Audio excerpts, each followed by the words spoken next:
கர்த்தருடைய பரிசுத்த நாமத்துக்கு சோத்திரம். இந்த நாளிலேயும் கூட தேவனுடைய நாமம் மகிமைப்படுவதாக.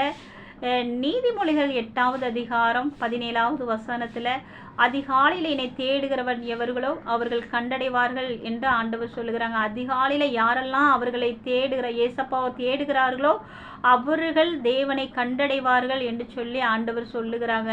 அதாவது அதிகாலையில் தேடுகிறவங்களுக்கு ஆண்டவர் ஒரு மிகுந்த ஒரு ஆசீர்வாதத்தை நம்மளுடைய வாழ்க்கையில் தருவாங்க.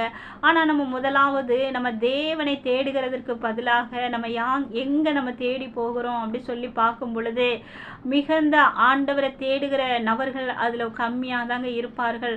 என்னையும் சேர்த்து தான் என்னோட வாழ்க்கையில் சொல்லுகிறேன். அதிகாலையில் தேடுகிறவர்கள் தேவனை கண்டடைவார்கள். எத்தனை பேர் நம்ம தேவனை தேடுகிறதற்கு, நம்ம தேவனிடத்துல ஜெபிக்கிறதற்கு நம்மளுடைய வாழ்க்கையை, நம்ம சரீரத்தை தேவனுக்கு நம்ம ஒப்பு கொடுத்துருக்குறோம். நம்ம ஒப்பு கொடுக்கிற காரியம் எல்லாமே என்னவென்றால் பிசாசானவனுக்கு நம்மளுடைய சரீரத்தை நம்ம ஒப்பு கொடுக்குறோம். தூக்கத்துக்கு இடம் கொடுக்குறோம், சோம்பேறித்தனத்துக்கு இடம் கொடுக்குறோம், இல்லைன்னா நம்மளுடைய நம்பிக்கை நம்மளுடைய நம்பிக்கை இல்லாமல் போகிற காரியத்துக்கு நம்ம இடம் கொடுக்குறோம்.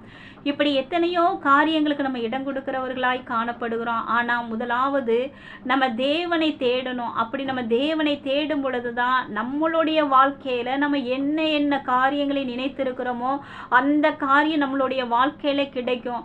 நமக்கு முதலாவது கிடைத்தது போல தாங்க இருக்கும். நம்ம தேவனை தேடாமல் இருந்து நமக்கு கிடைத்தாலுமே அது உள்ள ஒரு ஆசீர்வாதம் இருக்காது.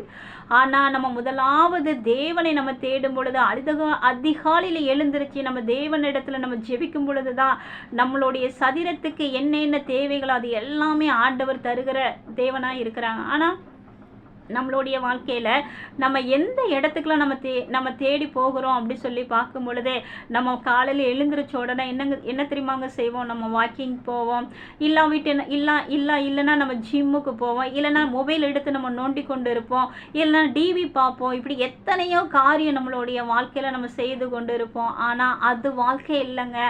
அதிகாலையில் யாரெல்லாம் என்னை தேடுகிறார்களோ அவர்கள்லாம் என்னை கண்டடைவார்கள் என்று சொல்லி ஆண்டவர் சொல்லுகிறாங்க.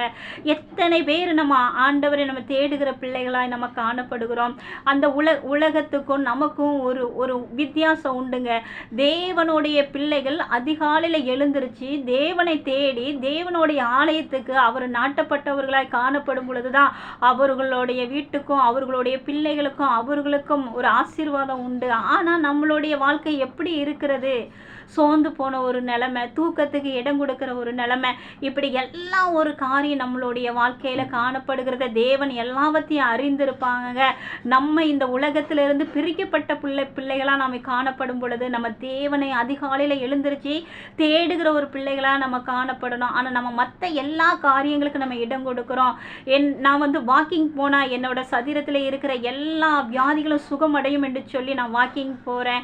ஜிம்முக்கு போனால் நான் ஸ்லிம் ஆகுவேன் என்று சொல்லி நான் அந்த இடத்துக்கு நான் போகிறேன். நான் மொபைல் எடுத்து பார்த்தேன்னா என்னோட உள்ளத்துக்கு சந்தோஷம் கிடைக்கிறது என்று சொல்லி நான் பார்க்குறேன். ஆனால் எல்லா விச்சிலையும் மேலாக தேவனிடத்துல நம்ம ஜெபிக்கும் பொழுது தாங்க நமக்கு மிகுந்த ஒரு ஆசீர்வாதமும் மிகுந்த ஒரு சந்தோஷமும் காணப்படும். அப்போ அதிகாலையிலலாம் எழுந்திருச்சு யாரெல்லாம் தேவனை தேடுகிறார்களோ அவர்களாம் தேவனை கண்டடைவார்களாம். அப்படி நம்ம கண்டடைவோமா? நம்ம தேவனை தேடும் பொழுது தேவன் நம்மளை ஆசீர்வதிப்பாருங்க. நம்மளுடைய வாழ்க்கையில என்ன குறைவுகள்லாம் நம்மளுடைய வாழ்க்கையில காணப்படுகிறதோ அந்த குறைவுகளெல்லாம் தேவன் நிறைவேற்றி நம்மளுடைய வாழ்க்கையில மிகுந்த ஒரு ஆசீர்வாதத்தை கொடுப்பாங்க. அப்போ நீங்க முதலாவது தேவனை தேடுங்க, அவருடைய ராஜ்யத்தை தேடுங்க. அப்பொழுது எல்லாவற்றையும் ஆண்டவர் என்ன செய்யறாங்க? உங்களுக்கு தருவேன் என்று ஆண்டவர் சொல்லுகிறாங்க. அப்போ நம்ம அதிகாலையில எழுந்திருச்சு நம்ம யாரை தேடணும்? தேவனை தேடணுங்க. அப்பொழுது ஏசப்பா என்ன செய்வாங்க? நம்மளுடைய ஜெபங்களுக்கு ஆண்டவர் பதில் கொடுக்கிறவங்களா இருக்கிறாங்க. God bless you. கர்த்தர் அந்த வார்த்தைகளை ஆசீர்வதிப்பாராக.